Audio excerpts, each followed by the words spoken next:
Good afternoon, everyone, and thank you for joining us for another GINSA update on the ongoing war between Israel and Hamas. I'm Ari Chukral, GINSA's Assistant Director of Foreign Policy. I'm honored to be joined by retired IDF Major General Yaakov Amidror, GINSA's Distinguished Fellow and former Israeli National Security Advisor, retired IDF Major General Amikam Norkin, also a GINSA Distinguished Fellow and former Commander of the Israeli Air Force, and retired IDF Major General Yaakov Aish, GINSA's Senior Vice President for Israeli Affairs and former Israeli Defense Attaché to the US and Canada, and Head of Operations for the IDF General Staff. As always, you can find the latest information and analysis that GINSA has produced at ginsa.org, including regular updates on the war. I welcome listeners to use the chat function in Zoom to ask any questions for our panelists. This past week has been busy not only with combat in Gaza, but also an escalation to Israel's north in Lebanon, as well as South Africa presenting its case today at the International Court of Justice, alleging that Israel is committing genocide in Gaza. Israel will present its case refuting these allegations tomorrow, which we'll get to momentarily, but I would like to start our conversation with what happened at the ICJ today. General Amidror, what is the case about? What arguments did South Africa present today at the ICJ, and what is your response to them? The accusations are about the way that Israel is waging the war in Gaza without, I think that they mentioned in one sentence the 7th of October raid of Hezbollah, Hamas into Israel.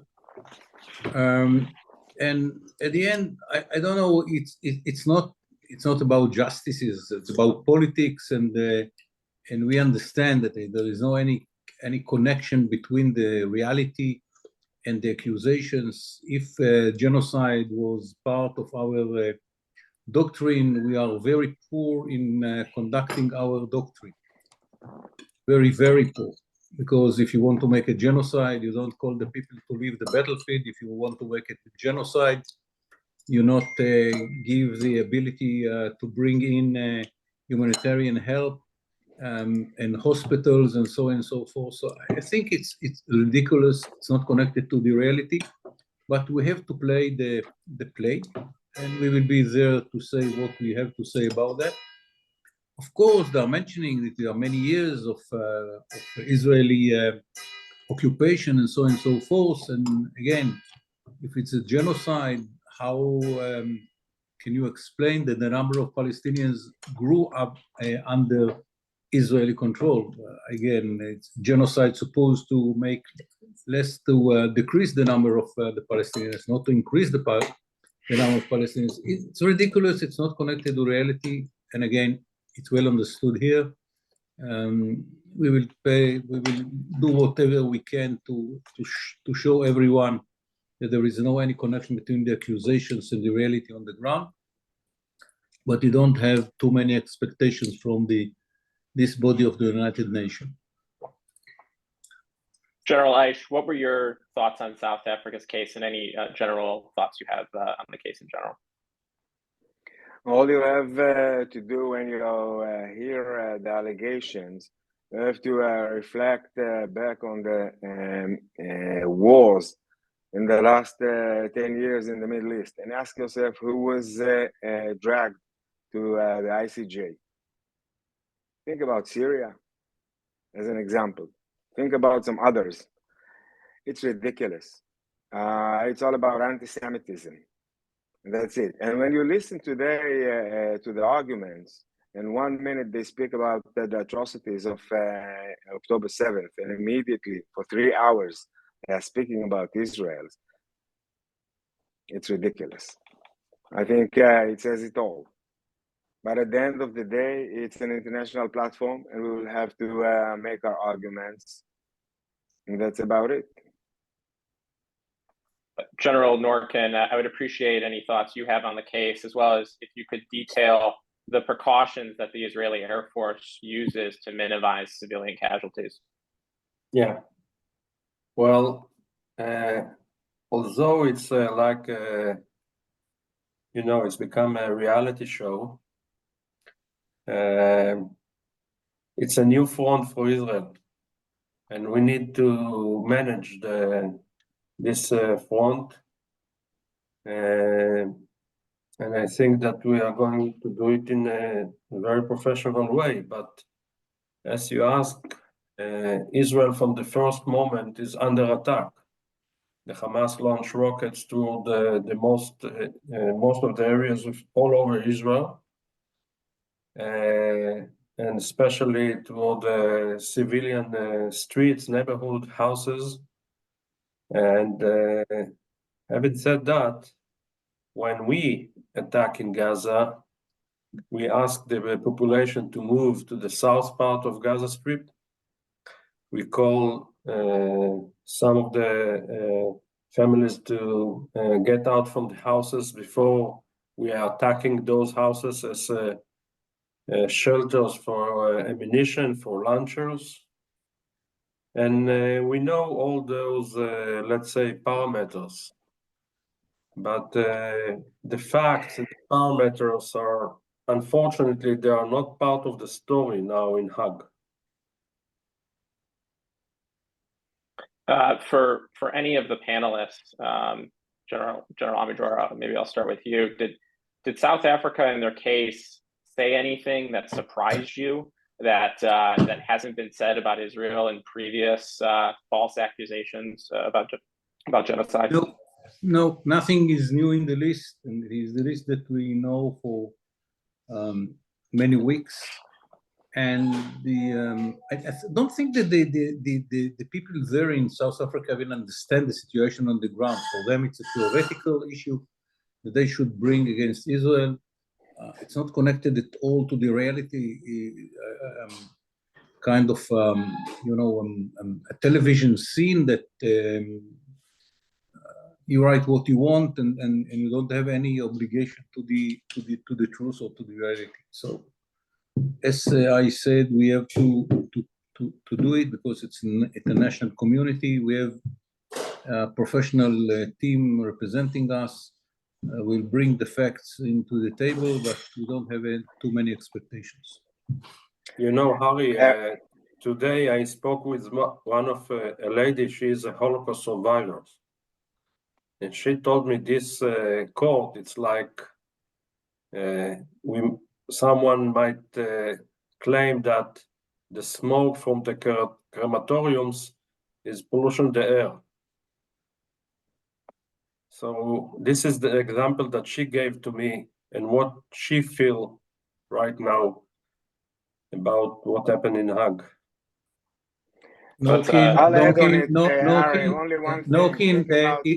It's not a joke.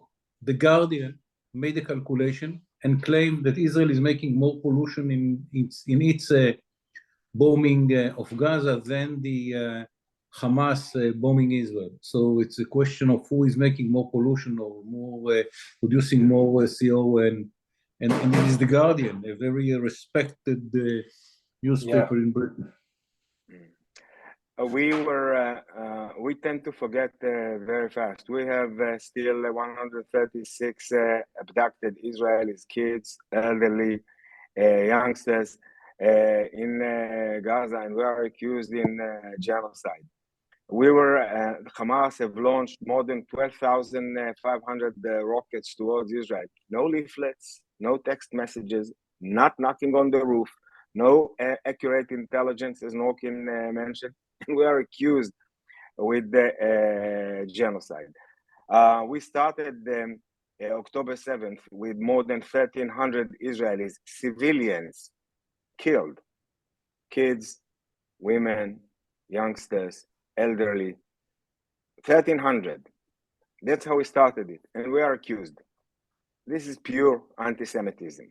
This is the voice of Hamas. That's what we hear over there.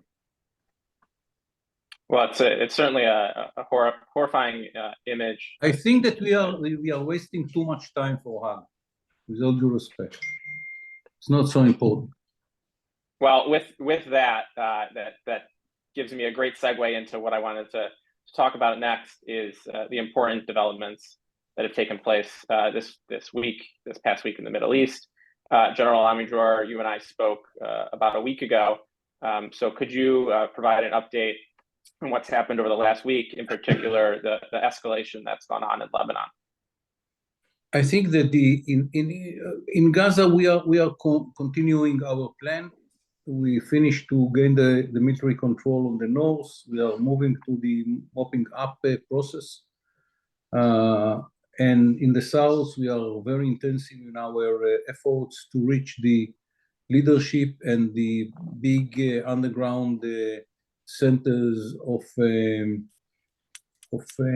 Hamas.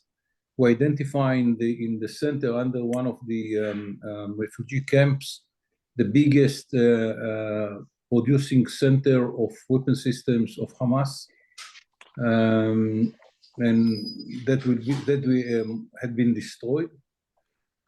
This is a very important effort because at the end what we want is to leave Gaza after mopping it up in a situation in which they cannot produce weapon systems inside the Gaza. So all such every such a center that we find and destroy is a very important part of the long process. But the real change is in the north. The real change is in the north because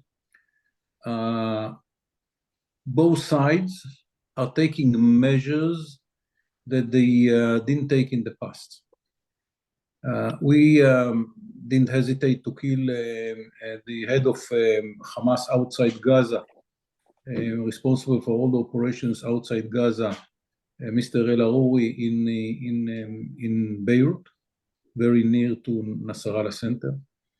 Then we succeeded to kill two important members of Hezbollah in the north. One of them is acting commander of Radwan forces, and the other one responsible for the drones operations in the south. In reaction, Hezbollah launched anti-tank missiles into Meron Mountain, which is the center of command and control of the Air Force in the north, and to the northern command headquarters in Tzfat, which is behind the lines within which we acted both sides in the past. It's a kind of escalation that you can see that first, one, that each side is ready to take more risks. B, each side understand they should not do something too big to make the other side, not to force the other side to react forcefully. And third, that you can understand from all the reactions, both sides don't want to war. If someone from the outside is look at both sides, say, yes, they're ready to take more risk, but both of them do not want to war. How long can we, both sides, can continue with this escalation till it will be clear to one side that he cannot absorb it anymore and he has to make something different that might lead to a war? It's a good question. I don't have an answer. But because both sides do not want war, it can take a long time and even not reach this point. But the escalation is there. First time, I think it's the first 10 days in which you can say, yes, there is an escalation. And the ways that both sides are acting, there is a good reason to say that both sides are taking higher risks. I think that from the Israeli point of view, it is also a crossroad in which we have to take into account how long we are ready to let our people in the north not to come back to their homes. And we will not let them go back to the settlements, including the city of Kiryat Shmona, without change on the ground, without pushing part of the Hezbollah or the Radwan forces to the north, even if we are not reducing its capability to launch missiles and rockets into Israel, but at least the ground forces, the special ground forces of Hezbollah, cannot raid Israel in a surprise in the way that it was done in the South. And the sensitivity in Israel after the 7th of October is very clear. So from our point of view, there is another clock. It's not just the exchange of fire between us and the other side. It is also all the notion here in Israel that if something will not be changed on the ground, Israel will have to do it by force. America and France are making diplomatic efforts. And I think that the best leverage that the Americans have, and it very much depends on the American diplomacy, how far they are ready to take this leverage, is that they can say to Nasrallah through the mediators, you have to take into consideration that if you don't take Radwan forces to the north, we will give Israel a free hand and we will help Israel to fight against you. And if you want a war, you will get it. I'm not sure that the American diplomacy is ready to be such strong in her positions, in the way that they represent the possibilities of war, a war in which America will help Israel, mainly munitions and so on. We don't need any American boots, of course. But this is the only leverage that America has on Hezbollah. How far it will be used, how strong will be the words and the descriptions and so on and so forth, I don't know. But this is the key. If that is not happening, and my assessment that it is very hard to achieve, very, very hard to achieve, my assessment is that decision makers in Israel will have to make a decision. We are saying loudly and clearly that we are making all the calculations using munition in the south to keep enough munition for the north. But no question that the decision after 100 days, under 120 days, it will not happen tomorrow. After 120 days, almost half a year of war, to decide to make another front, to go to another front, active front in Lebanon is not an easy decision. But this is the crossroad that Israel is facing within, I don't know, a few weeks or months, and we'll have to make a decision. And no question that the exchange of fire near the border in the last few days is something that both sides taking into consideration, where they are considering the future, each of us. But this is the big change in this front. One remark that will to understand the situation after the assassination of Aour in Beirut, there were some demonstrations in the West Bank, including his own place in which he was born, Aroura. It's a place, not a big, very little place in the West Bank. The number of demonstrations didn't reach the number 3,000, including in his own place. So from the whole West Bank, 2.5 million Palestinians. You know, there is an argument between the left in Israel and the right in Israel. The people in the right saying that it is 2 million, and people in the left saying that it is 3 million. Probably the number is in the middle. 2.5 million Palestinians in the West Bank. Out of that, only 3,000 demonstrated after his assassination in Beirut. It tells you something about the way that the Palestinians in West Bank are taking the whole issue of the war between Israel and Hamas in Gaza and in Lebanon, and it's something that we have to take into account and to see how can we encourage the population, the Palestinian population in the West Bank to differentiate itself from the war in Gaza. This is one issue that we are working very hard to achieve. The other place that I want to mention about the Middle East is Yemen. And here there are two phenomena. One, they're launching missiles, long-range missiles into Israel. intercepted mainly by the Americans, part of it by the Saudis, and the leftover is by us. And the big game now is what will be the reaction of United Kingdom and America, or America and United Kingdom. Priority is clear. To the fact that the Houthis are launching missiles and drones and whatever they have against the whole corridor without differentiation between Israeli ships, non-Israeli ships. Everyone is under threat of the Houthis. And at the end, I can tell you the secret: only 20% of the trade of Israel is done through the Red Sea.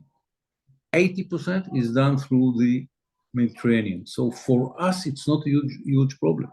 But for Egypt, third of the foreign currency of Egypt is through the Suez Canal. The Suez Canal lost around third of its volume.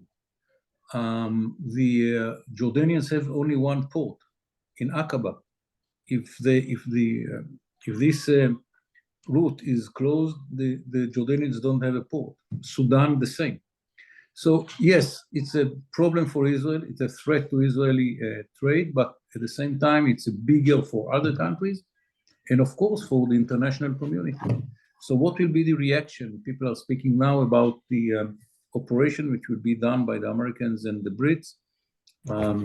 They have enough capabilities there, including the carrier.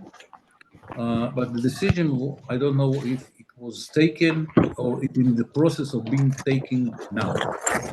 But this is an area in which Israel is not involved. We are part of the network for intercepting, us, the Saudis and the Americans, exchanging information, radar data, and so on. But to deal with the Houthis' threat to the free access to the Bab el-Mandeb and through Bab el-Mandeb to the Red Sea, this is something that we are not involved, and we understand that there is the issue of the international community. By the way, the range to Yemen is more than the range to Tehran. People in Israel don't understand the numbers. It is 1.5. Someone's microphone is open somewhere, and General, I believe your microphone is.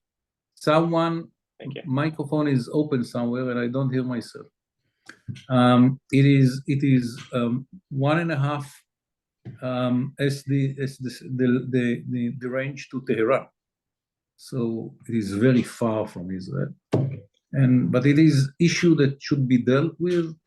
Israel is not involved yet. We are looking, and we will try to understand what will happen. Thank you, General Amidjor, for that overview of several issues we'll certainly return to throughout the rest of the conversation.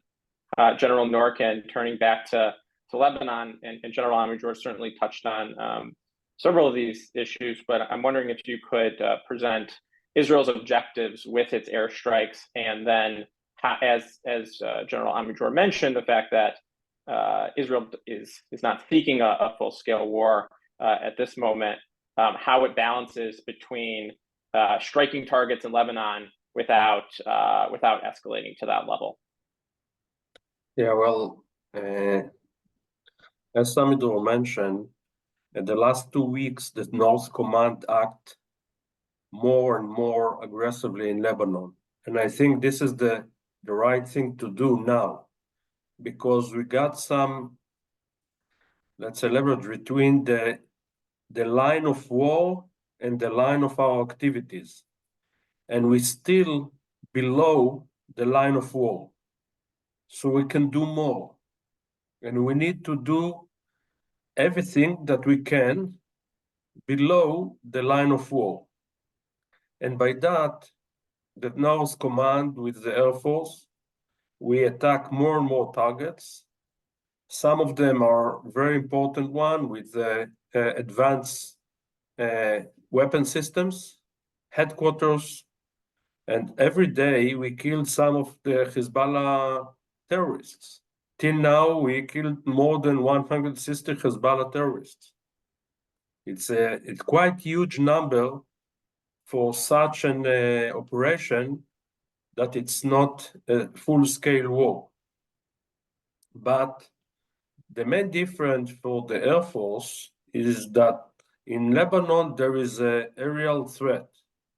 Hezbollah got some air defense systems, Russians and Iranians, and from time to time he tried to intercept some of our airplanes, mainly UAVs or helicopters, but he also launched some of those missiles against our F-16 and F-15. So the Air Force act in the North Front under threat, not like in Gaza. In Gaza, there is almost no threat for the Air Force except of some man pads. So this is the main issue. But you cannot talk about Hezbollah and Lebanon without speaking about Syria, because the Syrian president still tries to push more and more ammunition and weapon systems into Lebanon and allow the Iranian forces to bring weapon systems from Iran through Syria by the trucks or by airplanes, and by that to support Hezbollah. And we cannot accept it. So in the last few weeks, we act several times against the Syrian ports, airports, and we attack those runways, shelters, hangars to avoid any weapon smuggling. And with our friends from the American Air Force, we also act in the border between Syria to Iraq, because some of those weapon systems, they came from Iran by trucks, crossed the Iranian border toward Iraq, and from Iraq, they tried to cross the Syrian border, and from Syria to Lebanon. So the Israeli intelligence detect those targets, and we act there, and by that, we avoid any weapon transfer from the eastern side of Lebanon, Syria, to Hezbollah. And of course, once you kill those commanders, there are one active commander and the commander of the drone units and Hariri, it's a false projection. I think by that, everybody understand that Israel is act and project power, and we act all over Syria, Lebanon, against the high-rank commanders, and of course against the targets near the border. But having said that, there is still an asymmetric situation. Why? Because Hezbollah, by very, let's say, minimal tactic activities, achieve a strategic achievement by pushing 60,000 people, Israelis, from the borders, from their houses. So it's a strategic problem for Israel. And the other side is that Israel achieved a lot of tactic achievement. We killed many of them. We attacked many of Hezbollah targets, headquarters, and weapon system, etc., etc. But we didn't achieve yet the strategic goal to push Radwan and the threats from the border to the, let's say, to the Litani River. So what Israel need now is to act in the below the level of war aggressively, and to achieve the strategic goal to push Hezbollah to the north, with together all the tactical activities all together, I think that in a few days or weeks, they will become a strategic achievement.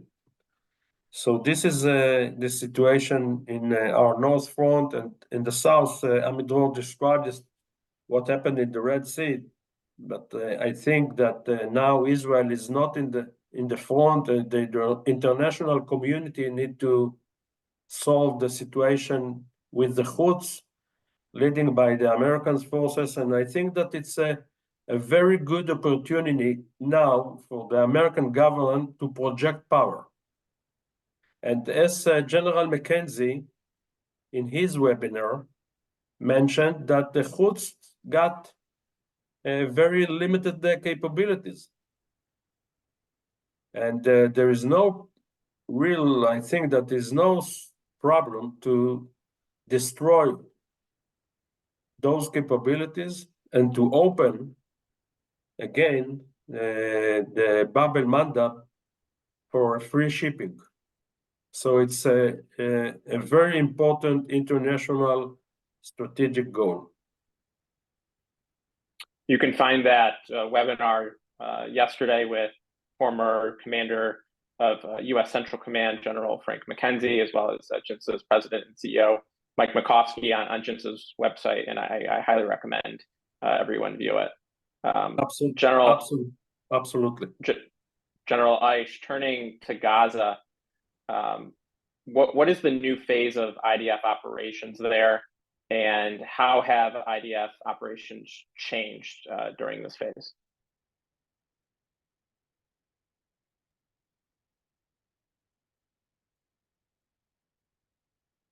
Aish, General Aish. Aish, אתה במיוט.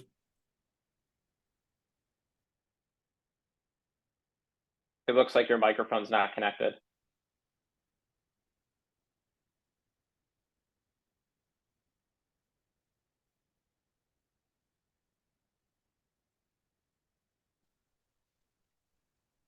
No, we still can't hear you.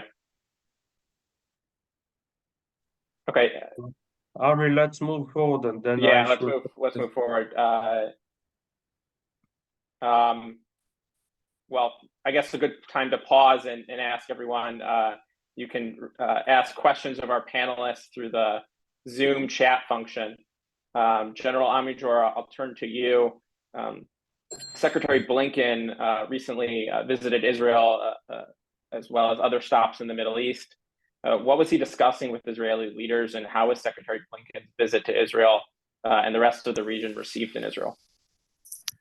I think that the main effort of the Americans is to convince countries in the area to cooperate in the day after, and not to lose the momentum which was in the air before the raid of Hamas into Israel in the 7th of October.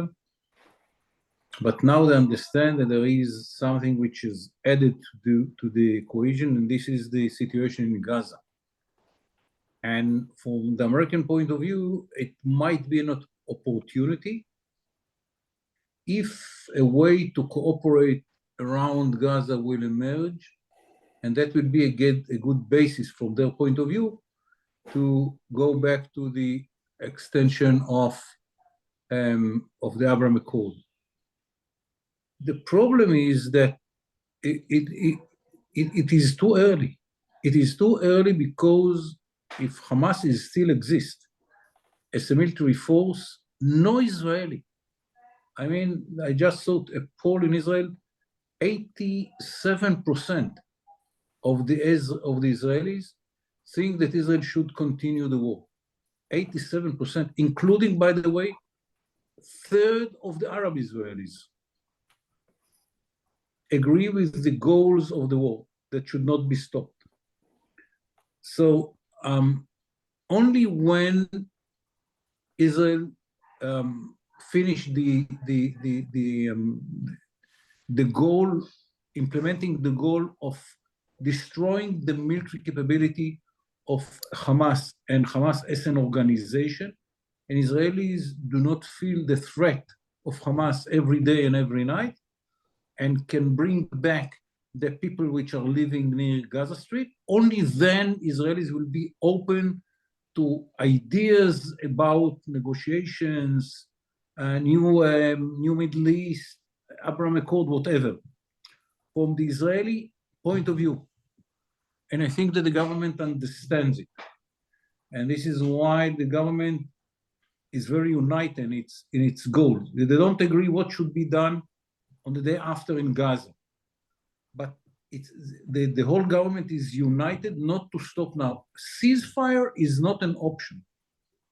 And what we have to do is to continue the pressure on the South to expose the tunnels and the leadership, and to destroy the tunnels and to kill the leadership, to continue the mopping up in the North. And I don't know, 6 months from now, it will be the time to speak about the new Middle East that might emerge from the war, to achieve something good from the bad situation of the 7th of October.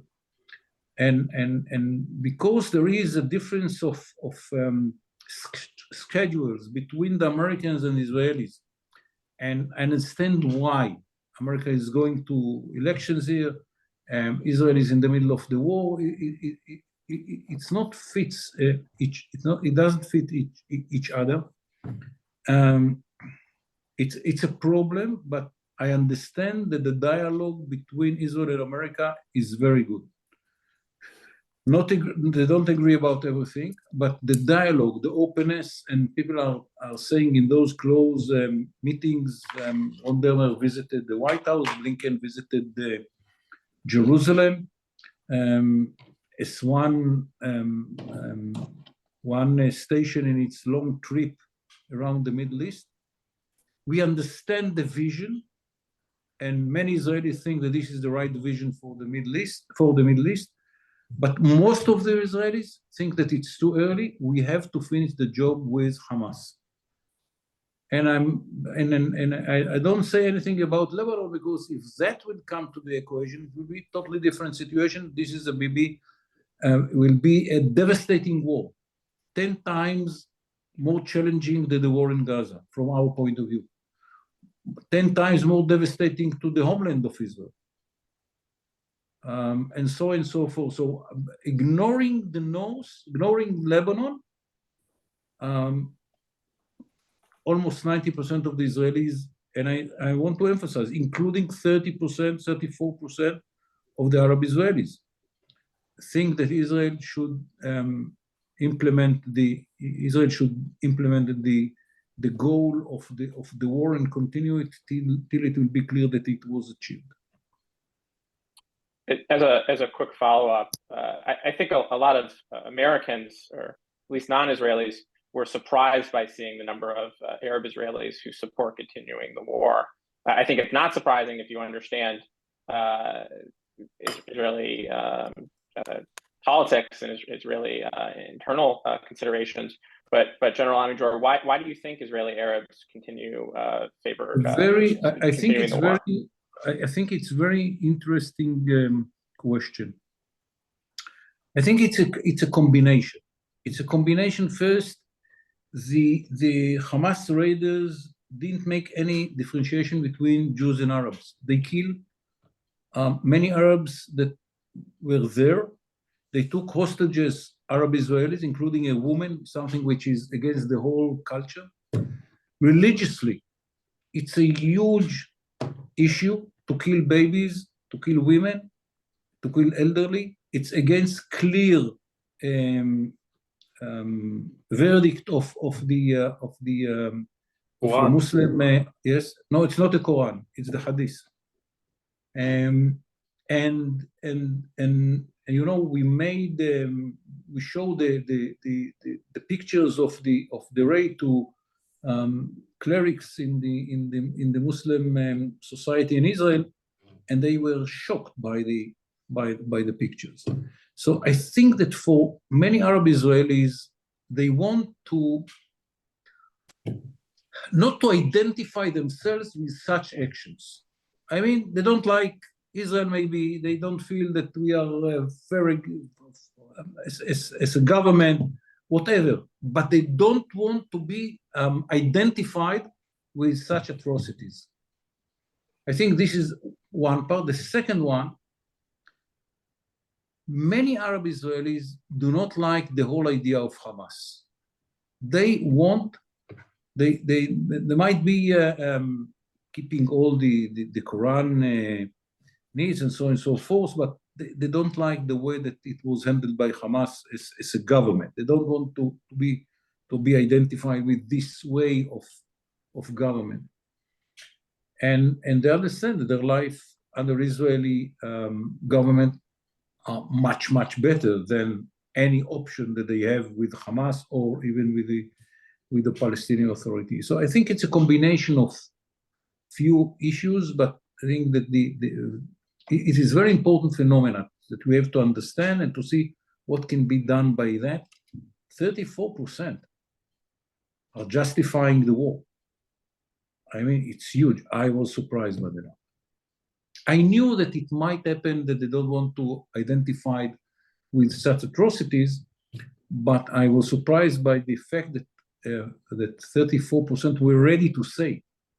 By the way, many of them say that they don't want to say anything about the war. I mean, my assessment, they are for the war, but they don't want to say to declare it public or to declare it even to the Pope. That's an interesting distinction, certainly. General Aish, it sounds like we have your audio back, so I'll return to the question I asked before. If you could maybe elaborate on what the new phase that Israel's calling its operations in Gaza specifically entails, and how it's distinct from previous phases. Although we are here three Israeli IDF generals, I would like to emphasize something which I felt is missing here in this webinar. You know, we are sitting here and there are more than 200,000 Israelis that were uprooted from their houses since October 7th. There is no precedent for such a case on the Israeli history since it was established as a state. And we are talking about more than 60,000 in the south and the others in the north. And there are those who not formally were evacuated, but they've decided to leave their houses. And we are talking here about 95 days. The reason why I'm starting with it is because I think it has a direct linkage to what we have seen in the last 10 days in Lebanon. And the fact, and here I got the feeling that I see things a bit differently. I think the reason why the IDF and the Israeli government decided to press the accelerator and to put Hezbollah on a dilemma and to take it to a different level and to elevate the level of escalation by going on Aruri and later on going with targeted killing on tactical commanders of Hezbollah is to put Nasrallah on a dilemma. And to my opinion, it has a direct linkage to the fact that we feel quite comfortable in Gaza, especially in the north of Gaza and the central part of Gaza and Gaza City.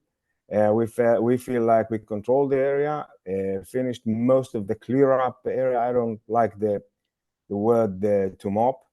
It's to fight above ground and under the ground. And we are still fighting under the ground, mainly in Khan Yunis. But it seems like we have the flexibility to be in a better readiness for the north. And that's why I think Nasrallah is in a dilemma now. And we were the one who accelerated and escalated the situation and took it to a different level. And the reason is because the Israeli government is listening very carefully to those who were uprooted from their houses. And listen carefully. We are not talking here about those who were killed in October 7th, not only about them. We don't mention the fact that we have more than 500 soldiers that were killed as well. We are talking about those who were uprooted and they are still out of their houses. and add on it those who were abducted and they are still on the other side, it seems like we have to do things faster strategically speaking. And although we tend to emphasize the tactical and operational level of things, I think here we should take a broader look and understand the linkage between the northern arena and the southern arena and the Israeli strategy and the international community pressure, and obviously the pressure of the families that are still missing their loved ones who were abducted in October 7th. So this is, to my opinion, the situation. And we should remember, Nasrallah decided in October 8th to join the war. He thought that he'll be able to control it. He thought that this is his way to show solidarity. He thought that he can be committed in a very limited way, and he can control it. And I think in the last 10 days, after what have happened in the Dahya, which is his neighborhood, and in the southern part of Lebanon, with the Jawad, who is the commander of the Radwan. It's his elite unit, someone with a lot of blood on his hand, and the commander of the UAV's unit. He will have to consider his move. Either he is going to an escalation, and in that case, I'm afraid that we will see a different level of escalation from the Israeli side as well, which he won't be able to control. And to my humble opinion, we have the freedom that we need to do that, obviously with the Air Force, and General Norkin can elaborate on that more than me. But in the last few weeks, also with the other units that had the time to go out, to refresh, to replenish, and to prepare themselves for the next missions. This is the strategic situation as I see it, and we are going to see more and more from that in the next couple of weeks. General Eish, one follow-up for you, and then I want to certainly get to General Norkin to discuss preparations and what Israel has expended in terms of munitions and what it needs going forward. But you mentioned the 500 Israeli soldiers who have tragically been killed. On January 9th, the IDF announced the deaths of 9 soldiers fighting in Gaza.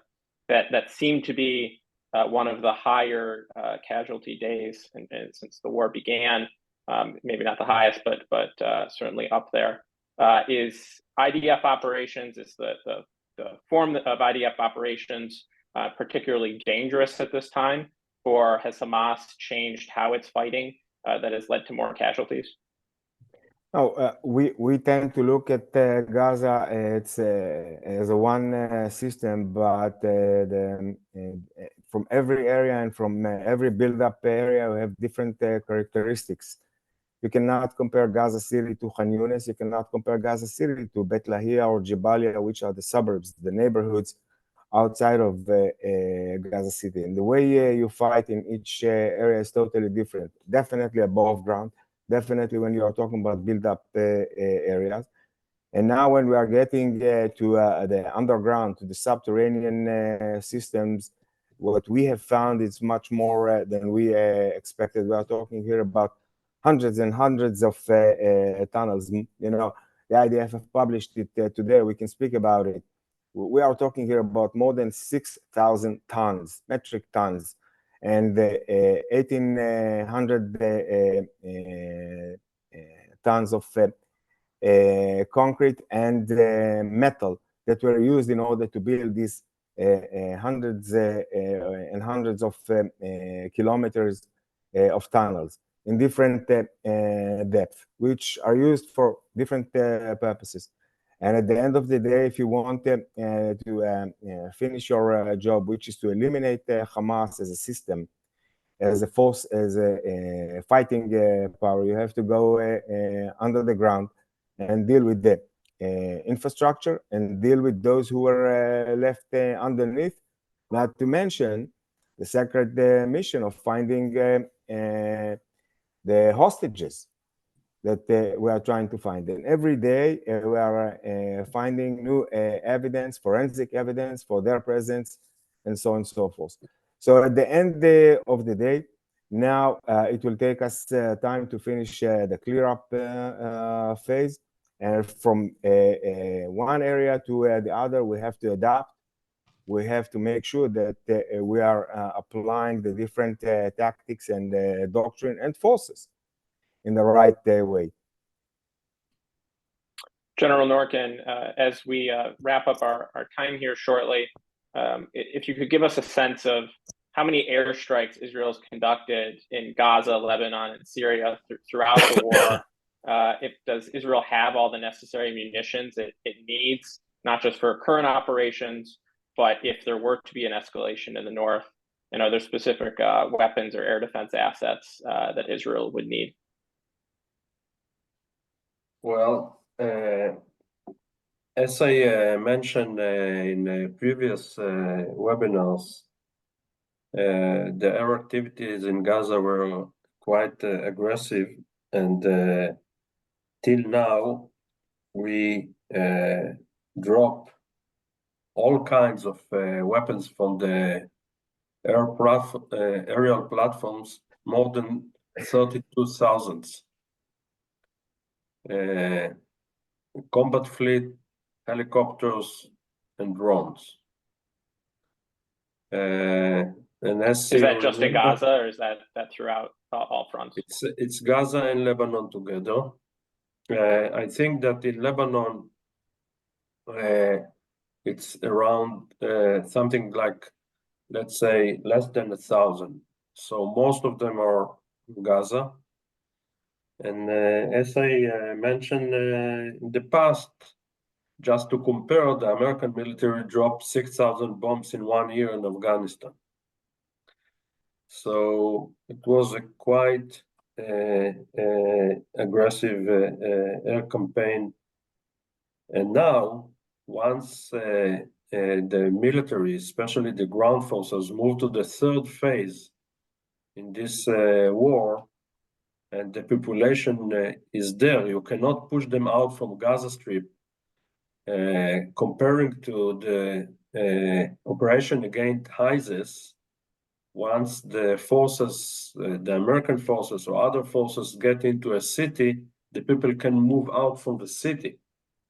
Here in Khan Yunis or Rafah or all those cities, you cannot push them out because there is no place that they can move to. So you need to act with the civilians on ground and underground. It will take time. It will take time to destroy the headquarters, the tunnels, the launchers, the rockets, to kill the terrorists, and to take all those military capabilities from Hamas, and to achieve the goal that there will be no military threat from Gaza Strip. This is the goal. I think that it might take another at least 6 months to do it step by step. And the fact that we are not acting from the air or from the ground at the same tempo, it's not meaning that the war is over. We are going to fight. Amidror mentioned what the people in Israel feel and think, but the plans is to keep fighting until we are going to destroy all the military capabilities that Hamas hold inside Gaza Strip. General Elisha, a final question for you before I turn it to the panelists for any final thoughts. In response, and this is a question we had come in through Zoom, in response to Secretary Blinken announcing a doubling of humanitarian aid, how can Israel assist in getting that aid to the people of Gaza rather than allowing Hamas to capture all of the aid? The best way or the best thing that we are doing when it comes to humanitarian aid is really, first of all, to allow it. But the second thing that we are doing is to make sure that it's humanitarian aid. From that onwards, the issue is that within the area of Rafah, I'm talking about the crossings and north to the crossings, most of this aid is later controlled by Hamas, and they have developed a black market. They started to sell it to their own people. And the way they are doing it, they are simply threatening the UN workers if they are not their own. And by controlling it and selling it, it's very clear what they are achieving. The best way to do it in the future is to have someone who can control it. As many other elements, civilian elements that need control, and it can be done by Hamas as a ruling entity in the future. Because the way we see Gaza, as Norkin said, is with no Hamas threat, with no radicalization within the education system that can encourage and build the next Nukhba terrorist that will storm the Israeli villages. So in that sense, we are talking here about a very comprehensive solution needed for the day after that will address the issue of civilian and humanitarian support for those who are still in Gaza wanting to live their lives. Thank you. And General Eisha, I'll turn to you for any final words you have. Well, I think the key right now is are we going to see a shift from the south to the north, as I mentioned, and to my humble opinion, that's exactly what we are going to see, a more focus not only on Gaza, but a focus and the will to take it to the next level in the north. Otherwise, we will have to see political arrangement. I don't know if it is the U.S. Special Envoy or someone else, but at the end of the day, a solution has to be developed over there, because the options are really bad options. And as Amidor said, the war in the north is a devastating war. We are talking here about a size of force with different capabilities, which is 10 or 15 times stronger than Hamas. But there are no easy options here. And it seems like we are taking it to the next level. And it seems like in Gaza, it will take us more time, but we can manage it with a different size of force and resources, not as it was in the last 90 days. So I'm afraid we are going to see a shift. General Norkin, do you have any final comments? Well, I think that now we are entering into a time that the main dilemma is to choose the right level of military activities from one hand to achieve the goals that the government decided. At the other end, we got less support from the international community. The legitimacy of Israel is challenged, and we need also to push forward our economy, because more and more reserve soldiers coming back home start to the new academic university year, come back to the high tech, to the companies, and we need to push forward the economy. We cannot keep those 200,000 reserve soldier on duty. So to find the specific point where is the right level of activities and how to, let's say, plan between those three vectors this is the main issue for the next few weeks.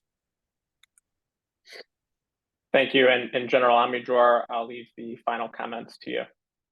I think that we understand that in Gaza it will be a slow process, but we are advancing in our operation, and it will take time to reach the goal, but it is clear that if we have the time, it can be done. By the way, a lot of information is coming now from the papers that had been confiscated in the headquarters of Hamas, and the result of the people from Hamas that we have, and we are interrogating them. So we have a huge amount of information, which is very needed for the next stage, because here we are speaking not about gaining control, but reaching all these places which at the end we want to destroy. And this information will be crucial, and it's exactly in time to provide the forces in the new process, on the new stage of the war after the end of the gaining of the control. And I agree, and I don't think that this is so close, but we are reaching slowly the point in which we will have to make very tough decisions about the north if America and France fail to achieve what the minimum which is needed to push Radwan to the north. So in Gaza, it's continuing the process. In Lebanon, reaching the point in which we will have to make maybe a different decision. Well, thank you to our audience and our panelists for joining us. You can find all of JINSA's work on our website, jinsa.org. Please check your email inboxes for our next webinar and future publications. And I hope everyone enjoys the rest of their day. Thank you very, very much.